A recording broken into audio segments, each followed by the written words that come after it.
Salut les gens, comment allez-vous? J'espère que vous allez bien. Moi, ça va super, nickel. Comme d'habitude, moi c'est Akira et bienvenue sur ma chaîne. Aujourd'hui, on se retrouve pour une nouvelle vidéo où je vais vous présenter 3 animes, harem, isekai à voir absolument. Mais avant, sachez que vous pouvez vous abonner, liker, commenter et faire des critiques dans les commentaires. Voilà, ça fait plaisir. Et j'ai remarqué que aussi beaucoup d'entre vous regardent les vidéos sans être abonnés. C'est vraiment dommage les gars. Si vous regardez les vidéos, abonnez-vous. On est ensemble. Alors, sans plus tarder, commençons.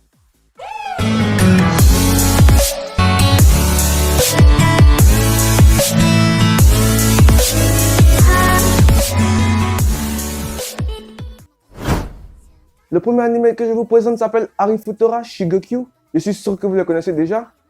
L'histoire suit Hajime Nagumo, qui est un étudiant sans ambition, qui est nonchalant, qui est surnommé incompétent par ses camarades de classe. Un jour, lui et sa classe vont être convoqués dans un autre monde pour sauver un pays de la destruction. Tous obtiennent des capacités uniques à l'exception de notre protagoniste qui ne devient qu'un simple synergiste, donc un artisan. Lors d'une exploration d'un donjon, il est trahi par l'un de ses camarades de classe et tombe au plus profond de l'abîme. Mentalement blessé et laissé pour mort. Seulement à son réveil, il se trouve dans ce qui semble être un niveau particulièrement élevé, entouré de monstres plus puissants les uns que les autres. Dès lors, sa décision est prise, il va devenir plus fort et partir en quête de vengeance. On suit la vengeance de notre protagoniste. J'ai connu cet anime en 2019 et je l'ai regardé très rapidement. Et j'étais impatient pour la saison 2, même s'il y a beaucoup de personnes qui ne trouvent pas ça bon, mais bon, chacun a ses goûts. J'ai aimé la façon dont notre protagoniste devient fort et dark à chaque épisode. Bien que l'histoire soit un peu terne, l'anime dans l'ensemble était plutôt bon. L'animation est un peu moyen, mais bon, ça gêne pas vraiment. Donc si vous aimez les animes harem avec un héros puissant, c'est il fait pour vous. L'anime a actuellement 2 saisons. La deuxième saison est sortie cette année et vous pouvez le trouver sur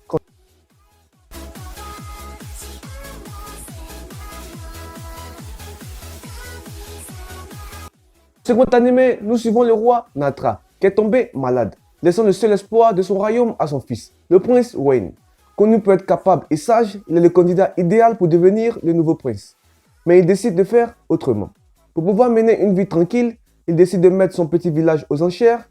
Cependant, pour pouvoir réaliser son rêve, il va devoir faire face à son plus grand ennemi, qui est son intelligence et son génie. Alors, j'ai beaucoup aimé cet animé et je pense que vous aussi. Vous pouvez ne pas l'apprécier pendant les 2 premiers épisodes, mais par la suite, vous allez l'apprécier.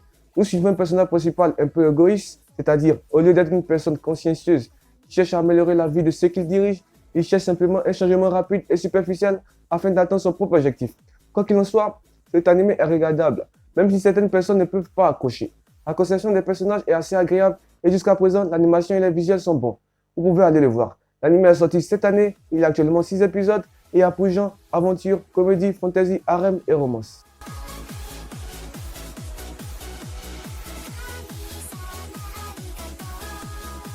Dans un autre monde, il existait un homme si doué en combat magique qu'il était surnommé le sage. Toute sa vie, il chercha la plus puissante forme de combat possible, étudiant aussi bien les arts magiques que les sports de combat déjà existants.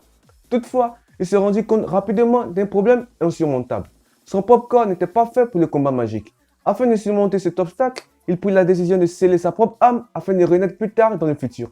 Dans un futur où il serait capable d'utiliser toutes ses connaissances. À son réveil, il a été très surpris en découvrant un monde où le niveau magique est devenu particulièrement faible. Alors, je vous préviens, c'est un anime isekai très cliché. Et perso, j'ai pas trop accroché, même si ça se regarde chill et sans prise de tête. L'anime se base seulement sur le fait de démontrer à quel point notre protagoniste est puissant, et ça, je trouve ça vraiment dommage. Mais bon, je vous le recommande quand même. Si vous aimez les animés avec un protagoniste badass avec un harem, l'anime est fait pour vous. Il a actuellement 9 épisodes sur Crunchyroll et a pour genre action, aventure, harem et fantasy. Et voilà, la vidéo est terminée. Merci d'avoir regardé la vidéo jusque-là. Pour ceux qui l'ont fait, vous êtes vraiment les boss. Merci beaucoup. Si vous voulez des recommandations d'anime, n'hésitez pas à me le dire dans les commentaires. N'hésitez pas aussi à vous abonner, à lâcher un petit like et à commenter et à faire des critiques dans les commentaires. Voilà, ça fait vraiment plaisir. C'était Akira. Merci d'avoir regardé la vidéo jusque-là. Et allez, ciao!